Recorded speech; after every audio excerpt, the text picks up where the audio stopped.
आईने हिंदी के एक नए एपिसोड में आपका स्वागत है। और इस वीडियो की शुरुआत करने वाले हैं भारतीय नौसेना को लेकर आई एक बड़ी अपडेट से। जैसा कि आप सबको पता है और आप सब इस बात से भली भांति अवगत है कि भारतीय नौसेना लंबे अरसे से ब्लैक शॉक टॉर्पीडो को खरीदने के लिए इच्छुक थी। और इसी में एक बड़ा निर्णय सामने आया है। भारतीय नौसेना 48 की संख्या में जो black shark advanced heavyweight torpedoes हैं, इन्हें खरीदने वाली है। इसकी लागत तकरीबन 1900 करोड़ रुपए होगी।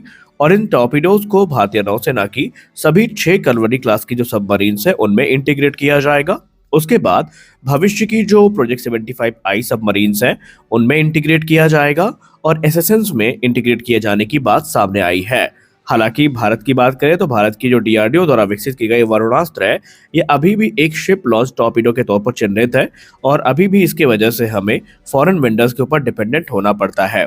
अब ये ऑफिशियल कॉन्ट्रैक्ट फाइनलाइज कब होता है, इसकी जानकारी बहुत जल्दी अवेलेबल करवा दी जाएगी। ऑपरेशन सिंदूर में हम सब ने Akash surface to air missile system की भूमिका देखी। और शायद आप भी मेरी बात से सहमत होंगे कि जितना भारतीय वायुसेना के ऑफिशियल्स ने भारतीय सेना के ऑफिशियल्स ने इसको लेकर सोचा था, इसने उससे भी कहीं ज्यादा बेहतरीन परफॉर्मेंस दी थी। लेकिन अब बारी है आकाश एनजी की। आकाश एनजी के इंडक्शन की तैयारियां शुरू हो चुकी है।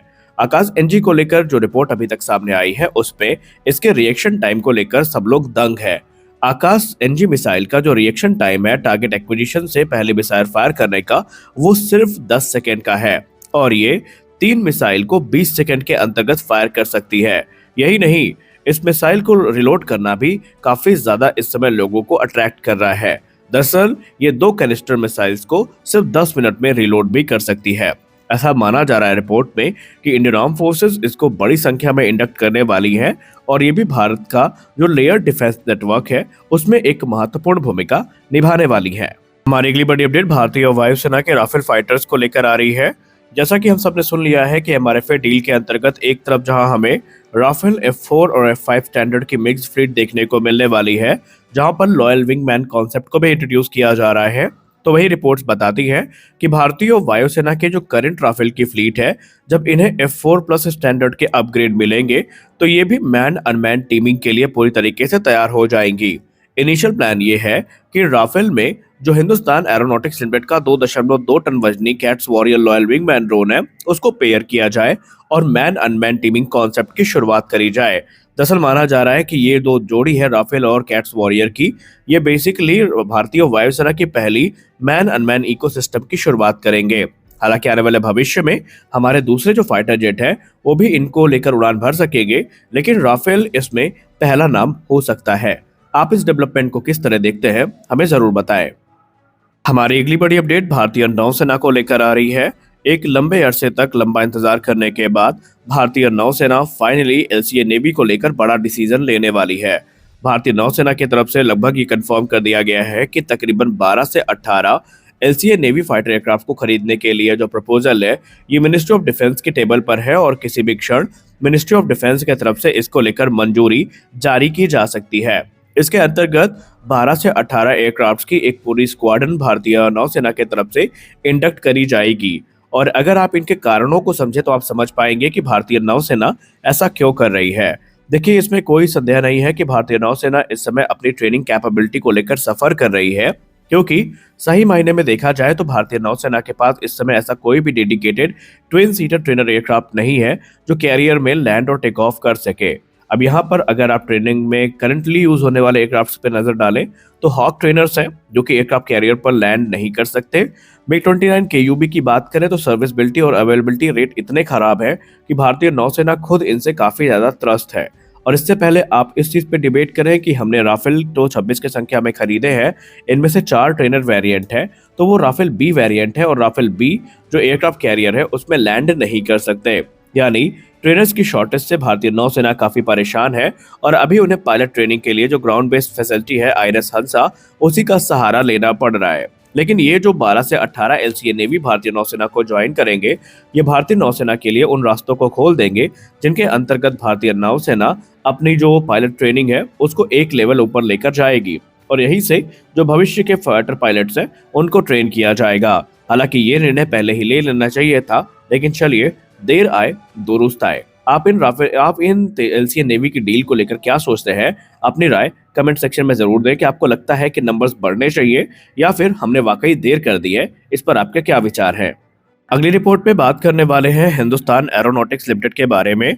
हिंदुस्तान एरोनॉटिक्स लिमिटेड को देख करके तो ऐसा प्रतीत होता है कि रूस ने भारत को जो प्रपोजल दिया था सुखोई सुपरजेट SJ-100 का, उस पर भारत वाकई गंभीर है, क्योंकि एचएएल ने आज आधिकारिक पोस्ट करके ये इंगित कर दिया है कि भारत इस प्रोग्राम को लेकर इंटरेस्टेड है।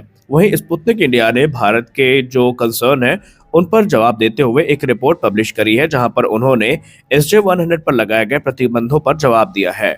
उन्होंने कहा कि हम भारत को पूरी तरीके से प्रतिबंध रोधी और आत्मनिर्भर विमान ऑफर कर रहे हैं। उन्होंने कहा, जितने भी वेस्टर्न पार्ट्स को इनमें यूज किया गया था, जिन पर प्रतिबंधों की तलवार लटक रही है, उन सभी पार्ट को घरेलू विकल्पों से बदलने के बाद ही भारत को ये ऑफर किया गया है।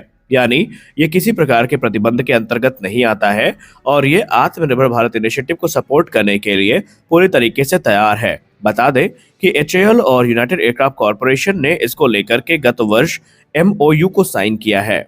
हमारी अगली बड़ी अपडेट आ रही है भारतीय वायुसेना के C-295 एयरक्राफ्ट को लेकर के। जैसा कि आपको पता है कि हमने जो 56 एयरक्राफ्ट की डील फाइनलाइज करी थी C-295 की, उसमें 16 एयरक्राफ्ट तो स्पेन में बनने थे, लेकिन बाकी के जो 40 एयरक्राफ्ट हैं इनका निर्माण भारत में किया जाना था। और इसी बीच भारत के विदेश मंत्री S जयशंकर सर ने कंफर्म कर दिया है कि पहला made in India C-290 aircraft जो है ये अगस्त 2026 में रोल आउट किया जाएगा। उन्होंने कहा, यह हमारे लिए गर्व का विषय है, मेक इन इंडिया इनिशिएटिव के लिए गर्व का विषय है कि भारत का पहला स्वदेशी निर्मित C-295 एयरक्राफ्ट वडोदरा प्लांट से अगस्त के अंत तक इसी वर्ष रोल आउट किया जाना है। ये उसी 56 एयरक्राफ्ट की डील का हिस्सा है जो टाटा और एयरबस के बीच में साइन करी गई थी, जहां पर 16 एयरक्राफ्ट जो स्पेन में बनाए गए हैं ये ऑलरेडी भारत को डिलीवर किए जा चुके हैं और जो रिमेनिंग 40 एयरक्राफ्ट हैं इनका निर्माण पूरी तरीके से भारत में किया जाना है। इनका उद्देश्य है भारतीय वायुसेना की ट्रांसपोर्टेशन लिमिट को बढ़ाना, उनकी क्षमताओं में विस्तार करना। हमारे अगली और अंतिम अपडेट भारतीय थल सेना को लेकर के है। जब भी सेना में AI के यूज की बात की जाती है तो शायद हम लोग इसकी गंभीरता को नहीं समझते, लेकिन ये रिपोर्ट आपको ये समझने में थोड़ी मदद करेगी। ऑपरेशन सिंदूर तो आपको याद होगा।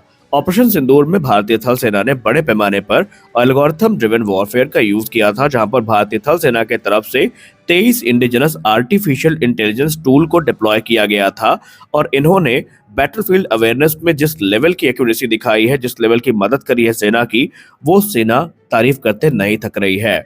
दरअसल प्रिसाइज टारगेटिंग हो गया, डेटा फ्यूजन हो गया, बैटलफील्ड अवेयरनेस हो गया, उसमें इनकी भूमिका काफी महत्वपूर्ण थी।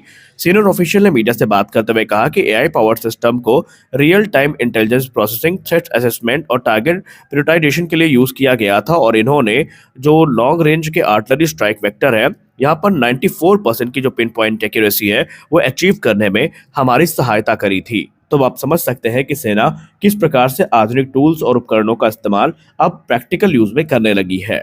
आज के इस वीडियो में बस इतना ही। मिलते हैं अगले वीडियो में कुछ और अपडेट्स के साथ। तब तक के लिए जय हिंद।